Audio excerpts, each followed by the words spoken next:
Hello, Catherine here from BBC Learning English. Just so you know, this programme is from the BBC Learning English archive. It was originally broadcast in March 2010 on our website. We hope you enjoy it. You're listening to Newswords. BBC journalist Claire Arthurs talks about words and phrases commonly used in news reports. Today's phrase, money laundering. If you like a good crime story, or even if you regularly wash your clothing, it's possible you're familiar with the word laundry, a noun to describe a place where washing is done, or the clothes which need to be washed, as in to do the laundry.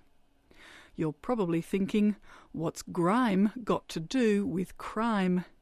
Well, another word for washing or to do the washing is to launder. When something has been washed, it's been laundered.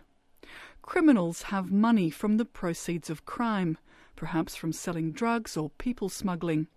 To make the money appear legitimate, the criminals try to hide the sequence of documents, or the paper trail, which could identify the source of the money.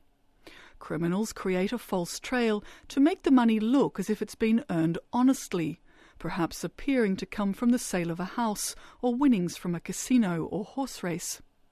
They don't literally wash the money, but the process of hiding its source is known as money laundering. When money laundering is used in the news, it most often refers to a suspicion of crime.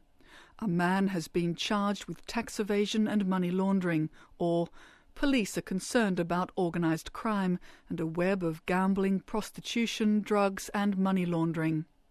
It's particularly in the news at present because the authorities in many countries are attempting to follow the paper trail, which will reveal how terrorist groups are receiving money.